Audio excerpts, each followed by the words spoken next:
오늘 본문에는 우리 예수 믿는 사람들이 성경 중에서 만나는 매우 중요한 경고가 기록되어 있습니다. 히브리서 6장 4절 이하를 제가 한번 읽겠습니다. 한 번 빛을 받고 하늘의 은사를 맛보고 성령에 참여한 바 되고 하나님의 선한 말씀과 내세의 능력을 맛보고도 타락한 자들은 다시 새롭게 하여 회개하게 할 수 없나니 이는 그들이 하나님의 아들을 다시 십자가에 못 박아 드러내놓고 욕되게 함이라. 이런 놀라운 경고가 있습니다. 이 본문을 이해하는 것, 또 이런 경고가 우리의 현실 속에서 일어날 수 있다는 것 때문에 우리는 히브리서를 좀 더 진지하게 그 의도를 파악할 필요가 있습니다. 여러 번 얘기하듯이 초대교회의 박해 속에서 어려운 신앙 현실을 사는 교회를 향하여 주신 권면의 말씀이고 위로의 말씀입니다. 우리 보통 얘기하는 대로 믿음을 지켜라, 목숨을 걸어라 이렇게 하지 않고 지금 이 경고가 보여주듯이 다른 식의 위로를 주는데 그 다른 식이라는 것이 어렵습니다. 히브리서 전체를 이해하는 첫 번째 문제는 이것이 예수를 믿는다는 고백, 예수로 말미암는 구원이라는 표현을 이해하는 것이죠. 예수는 우리들이 기독교 신앙과 성경 역사에서 드러나는 가장 위대한 인물들과도 다른 훨씬 높은 성자 하나님이며 천사와도 구별되는 하나님 자신이 와서 행하신 구원입니다. 이 구원은 이렇게 무슨 다른 어떤 특별한 사람들을 위해서 온 것이 아니라 아브라함의 자손들, 즉 인류를 구원하기 위하여 하나님께서 친히 오신 사건이요, 약속이요, 운명입니다. 그러니 순종해라 이렇게 됐던 것입니다.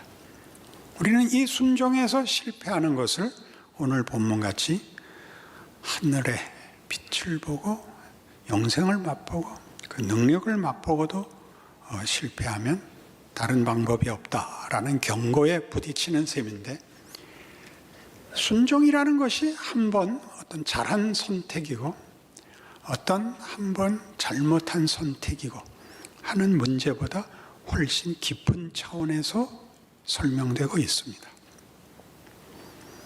예수께서 와서 우리에게 하시려는 구원은 시편 8편을 인용한 이 히브리서 2장에서는 예수로 말미암는 구원의 목적이 어떤 것이냐 할 때 사람이 무엇이길래 하나님께서는 인간을 귀히 여기사 존귀와 영광으로 관시우십니까?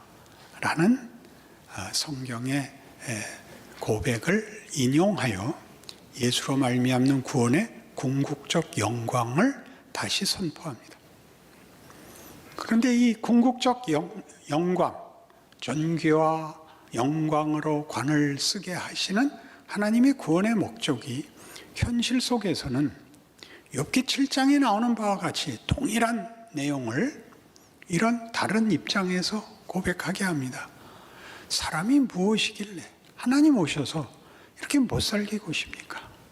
제까지 게 하나 잘못한들 하나님에게 도대체 무슨 영향이 있습니까? 죽게 내버려 두십시오. 그러니까 이 두 사이에 우리가 앞에 영광의 약속과 뒤에 이 한탄 속에 순종이 있다고 얘기할 수 있죠. 순종을 하면 영광의 자리에 갈 것이요, 순종하지 아니하면 결국 이 한탄에 갈 것이다 라고 우리가 생각할 수밖에 없습니다. 그러나 그 또한 간단하지가 않습니다.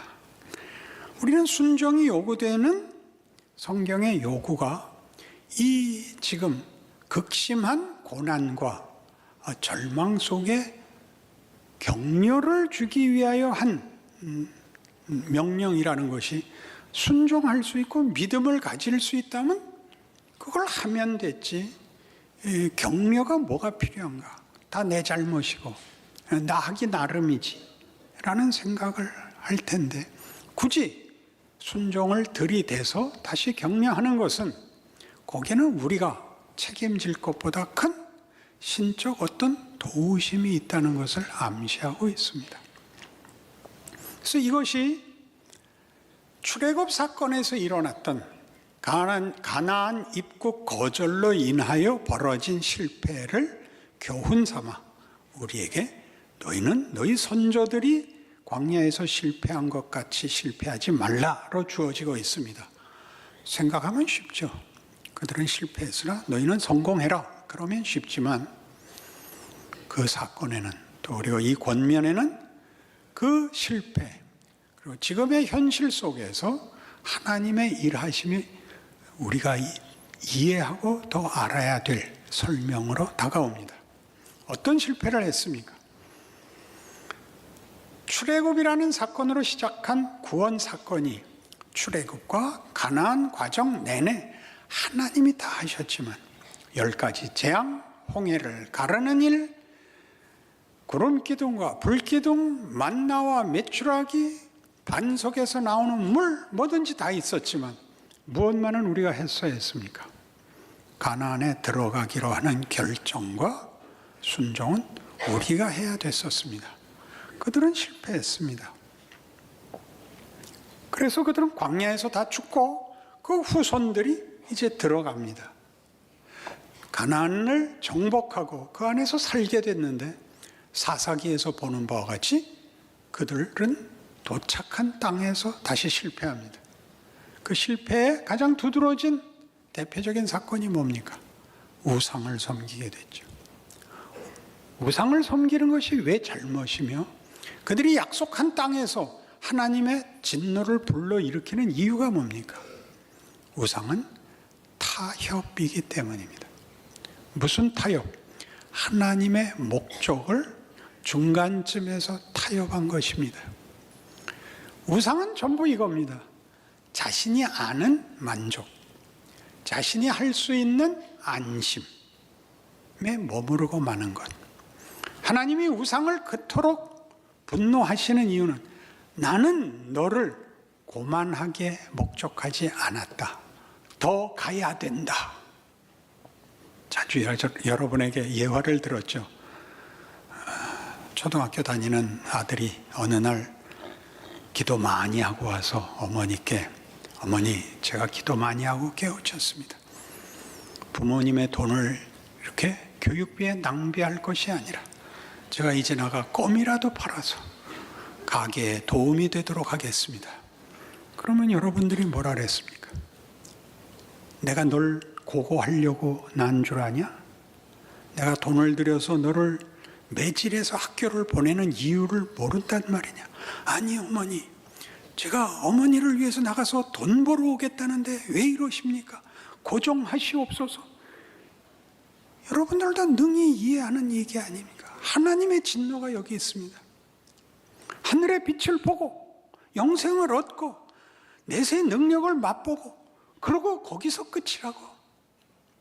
거기서 도시락 까먹고 끝내자고? 너 정신이 있냐 없냐?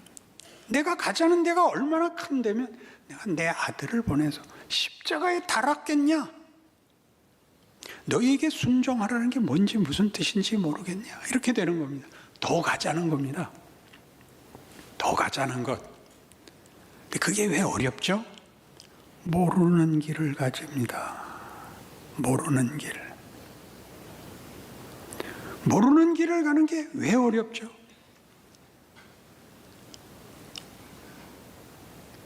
쇼생크 탈출이라는 영화에 그 말미에 기가 막힌 대목이 나오는데 어지간히 읽어내는 사람들도 이 뒷부분을 잘 이해를 못합니다. 쇼생크 탈출은 원제가 쇼생크 리뎀션이라고 제가 그때도 얘기했죠. 쇼생크 구원의 이야기입니다. 앤디가 탈옥을 하고 나서 남은 죄수들이 식당에 모여 식사를 하면서 앤디 얘기를 하면서 웃는 것, 그게 쇼생크의 구원입니다. 공포 속에 웃음이 들어오는, 소망이 들어오는 것이 쇼생크의 구원을 상징하는데, 그 이후가 재미있습니다. 종신형을 받고 복역 중이던 레드가 드디어 가석방이 됩니다. 그러니까 예수를 깊이 알려면 쇼생크 탈출점을 봐야 된다는. 그래서 이제 가석방이 됐는데, 앞서서 가석방된 브룩스라는 선배가 가서 못 견디고 자살해서 죽습니다. 그 방에 가죠. 그래서 이렇게 대들보에 I was here, 브룩스 이렇게 쓴 게 있습니다. 거기 목매달아 죽었죠. 근데 왜 목매달게 됐는지 이제 알게 됩니다. 그가 일했던 식품점에서 페이퍼백에 물건 담아주는 일을 하는데 40년을, 그의 생애를 40년을 감옥에서 살아서 모든 걸 허락받아야 됐던 이니까 손을 듭니다. 매니저가. 뭐야? 화장실 다녀오겠습니다. 이리 와봐. 화장실 가고 싶으면 아무 때나 가. 그 다음 장면에 이제 공원에 혼자 앉아서 고민을 합니다. 나는 허락을 받지 않으면 한 방울도 안 나온단 말이야. 평생 허락받고 살았어. 이 대사를 기억하십시오. 난 두려움에 떨면서 살기는 싫다. 나는 내가 익숙한 대로 돌아가고 싶다. 뭐가 익숙했죠? 감옥에서는 선택이 없었고 책임이 없었습니다. 그건 다 위에서 해주는 겁니다. 하라는 대로 하기만 하면 됩니다. 뭐만 포기하면, 자유만 포기하면 되는 거죠. 자유란 담벼락 없는 데서 사는 게 아니라 본인이 인생을 선택하는 것이며 자기의 선택에 책임을 지는 것입니다. 선택하고 책임을 지면 잘못 선택한 것으로 울어야 되는 것이 있고 벌을 받아야 되는 것이 있고, 그러나 그래서 그는 참으로 인간다운 과정을 가지게 되는 것이고, 그리고 인간다워져야 되는 것입니다. 이것은 우리 인생에 하나님이 우리를 시간 속에 넣은 바람에 돌아가서 과거를 회복하는 것이 위대해지는 것이 아니라 나의 잘못된 선택, 어리석었던 것을 유익으로 가지는 오늘과 내일로 밀고 나갈 수 있는 시간이 계속 앞으로 우리를 끌고 있지, 돌아간 내 생애를 후회 없는 자로 만들어라고 얘기하지 않습니다. 후회가 일하게 해라 라고 끌지요. 일은 매우 중요한 개념입니다. 비스와바 심보르스카라는 노벨 문학상을 받은 작가가 있습니다. 그의 시에 오늘 이 내용이 잘 녹아 있습니다. 제목은 두 번은 없다. 앞부분, 우리에게 딱 맞는 앞부분만 읽겠습니다. 두 번은 없다. 지금도 그렇고 앞으로도 그럴 것이다. 그러므로 우리는 아무런 연습 없이 태어나서 아무런 훈련 없이 죽는다. 우리가 세상이라는 이름의 학교에서 가장 바보 같은 학생일지라도 여름에도 겨울에도 낙제란 없는 법. 왜 못 알아들으면 나를 째려보는 것입니까? 돌아가서 만회하도록 되어 있지 않은 것, 완벽으로 가는 것이 아니라 몰라서 방황하고 혼란스러워서 도망간 모든 일들이 일을 한다가 오늘의 깨우치며 내일을 향한 소망으로 우리를 밀고 나가게 만드는 것, 살게 하는 것. 살만해서도 아니고 살 실력이 생기는 것도 아니라 살아야 된다를 아는 것, 순종인 것입니다.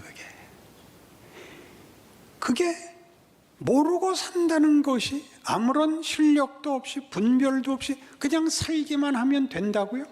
그렇습니다. 중요한 성경의 인물을 예로 들지요. 야곱은 태어날 때부터 악착 같은 사람으로 태어납니다. 장자가 되려고 하고, 그때 얻지 못한 장자를 명분을 얻으려고 형을 속이고, 어머니랑 짜고 아버지의 복을, 장자가 받을 복을 받아내고, 그래서 형에게 쫓겨 외삼촌 집에 도망가고, 외삼촌 집에 가서 20년 동안 악착같이 살아가고 거부가 되지만 거기서도 못 살고 고향으로 돌아오는데 형이 자기를 맞으러 나옵니다. 죽이러 나옵니다. 야복나루에 선 야곱은 자기의 전 인생에 대해서 절망할 수밖에 없습니다. 하나님이 찾아오십니다. 그와 씨름하죠. 야곱은 항복하지 않습니다. 날이 새자 하나님의 사자는 그를 한 방 먹여서 다운시키고 난 가겠다. 야곱이 붙잡고 축복하시지 않으면 보낼 수 없습니다. 네 이름이 뭐냐? 이렇게 되죠. 뭘 빌었을까요? 복을 빌어달라는 게 무슨 뜻이었을까요? 에서를 만나야 됩니다. 절망 속에 있습니다. 나에게 도움이 되어 주십시오. 나 혼자는 해결할 수 없습니다. 상대가 누군지 모릅니다. 그러자 상대가 묻습니다. 네 이름이 뭐냐? 야곱입니다. 야곱은 발 뒤꿈치를 잡았다 이거. 발 뒤꿈치를 잡는다는 건 우리말에 발목을 잡는다라는 뜻입니다. 약탈자, 날강도입니다. 왜 그는 강도가 되었을까요? 자기를 자기 혼자 책임져야 됐던 사람이죠. 하나님이 이렇게 이름을 바꿉니다. 다시는. 얼마나 굉장한 말이에요. 우리 로마서 8장 1절에 그러므로 그리스도 예수 안에 있는 자들은 결코 정죄함이 없나니. 얼마나 결코. 여기서 뭐라 그랬다고요? 다시는 네 이름을 야곱이라 부르지 마라. 네 이름을 이제는 이스라엘이라고 불러라. 너는 하나님과 싸워 이긴 자니라. 어떻게 하나님을 이겨요? 하나님이 그에게 네가 나를 이겼다는 뭐죠? 우리 잘 아는 거. 자식 이기는 부모는 없다. 난 네 아버지다. 너는 다시 고아라 그러지 마라. 너는 혼자가 아니다. 너는 내 아들이다. 이런 데입니다. 이게 뭐가 중하죠? 아무런 준비도, 아무런 그런 복을 받아낼 조건도 없는, 오직 자기의 힘으로 비열하고 악착스럽게 산 것밖에 없는 인생의 결정적인 절망의 자리에서 그의 정체성이 터져 나옵니다. 만들어집니다. 하나님이 거기다 담으시죠. 그 앞이 이걸 받을만 하면 기독교는 심는 대로 거두는 데 끝날 것입니다. 그러면 심는 대로 거두는 것은 한계가 있죠. 우리의 최선까지밖에는 못 만듭니다. 하나님은 이런 역설 속에서 하나님이 우리에게 만들려는 것이 어떻게 우리의 상상을 넘어서는 건지, 여러분이 직면하는 절망과 실패와 분한 모든 것을 어떻게 넘는 차원의 것인지를 여기서 보이십니다. 하나 더 있습니다. 요셉. 우리가 요셉은 괜히 개꿈 한 번 꿔가지고 형들한테 미움 사서 가뜩이나 미웠던 놈이, 그래서 죽을 뻔하다가 팔려서 종살이해서 성실히 하는 바람에 감옥 들어가서 그 발은 착고를 차고 그 몸은 쇠사슬에 매었으니 곧 여호와의 말씀이 응할 때까지라. 그 말씀이 저를 단련하였도다. 총리됩니다. 총리가 된 조건은 하나도 없습니다. 그 말씀이 그를 단련한 것은 그에게는 혹독한 것이었습니다. 그 몸이 쇠사슬에 매였으니는 그 몸이 원문이 혼입니다. 그 혼을 쇠사슬이 꿰습니다. 혼비백산한 자리입니다.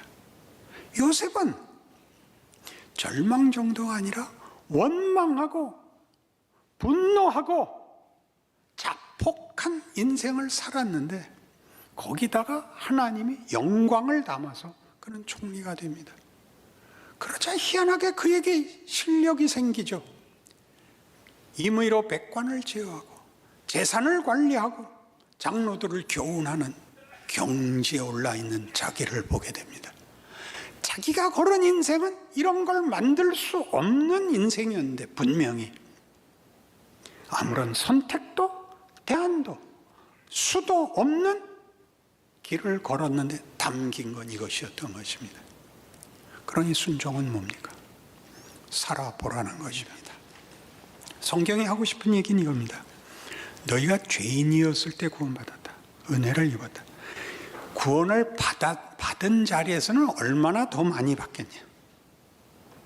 그 조건에서도 하나님이 편을 들었으면 구원을 해낸 조건에서는 얼마나 더 하시겠냐. 또 병행법적으로 이렇게 갑니다. 그리스도께서 죽는 방법으로 너를 구원했다면, 너에게 은혜를 끼쳤다면 살아서 주는 은혜는 얼마나 크겠느냐. 목숨을 끊어서 진심을 설명하는 것과 생명을 가지고 하는 건 얼마나 더 크겠냐. 그니 여러분이 구원은 받았는데 구원받은 자 같지 않다고 생각하는 이 여러분의 현실, 여러분의 인생 행로가 여러분의 마음속에 자책하고 비명을 지르는 모든 것이 자라나기 때문에 나는 모르고 내 실력으로는 갈 수 없는 길에 인도되어 저만치 우리가 모르는 길, 더 높은 데를 가고 있기 때문에 생기는 의심이요, 두려움이요, 그리고 어떤 의미의 난처함입니다. 인도받은 자리에 아무런 준비 없이 실력 없이 가는 것 같은 겁니다. 계속. 그러나 하나님이 여러분을 새로운 자리로 끌고 가시기 때문입니다. 그렇게 간 사람이 누구라고요? 욥입니다. 욥은 자기가 잘한 거에 보상을 받지 못하고 시련 속에 들어갑니다. 친구들이 와서 너 잘못했다고 계속 손가락질을 하는 데를 계속 가야 됩니다. 계속. 나중에 하나님이 찾아오셔서 뭘 했습니까? 창조 세계를 보이죠. 모든 존재와 가치와 영광을 욥에게 설명합니다. 네가 걸어온 길이 무슨 길인지 알아? 내가 너한테 원하는 것이 무엇인지 알아? 욥기 42장에서 마지막 욥기의 고백은 이것입니다. 내가 주께 대하여 귀로 듣기만 하였었더니 이제 눈으로 주를 배웁니다. 내가 어리석은 말을 한 것을 다 회개하고 티끌과 재 가운데서 회개합니다. 멋있죠? 생각할 수 없는 일을 하나님이 하시고 상상할 수 없는 영광의 자리로 우리를 인도하시는 하나님인 걸 이제 내가 알았습니다. 그러니 내가 티끌과 재에 불과하다 할지라도 일어나 따라가겠습니다. 그게 순종입니다. 여러분의 신앙은 너무나 흠을 제거하고 자책하고 회개하는 데 묶이는 바람에 오늘을 살지 못하고 내일을 살 용기를 갖지 않고 원망과 자책 속에서 오그라들어서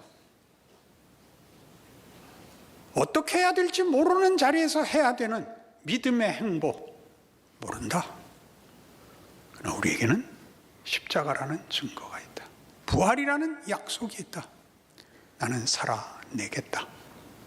이런 믿음의 격려를 받지 못했던 것입니다. 무슨 말을 할 때든지 양보절이 앞에 오죠. 내 신앙이 그리 좋은 것은 아니지만 이런 말을 하실 필요가 없습니다. 우리가 살아내고 우리가 당하고 우리가 감당치 못하는 모든 것이 하나님의 지혜요 능력이며 거기에 영광과 존귀가 담길 것이라고 믿습니다. 내 인생을 살아야겠고 격려해야겠고 서로 돌아봐야겠고 감사와 찬송으로 이어지는 우리의 신앙 현실이 되어 이 시대에 우리 이웃들 앞에 하나님의 임재가 되는 존재임을 아는 감사가 있기를 바랍니다.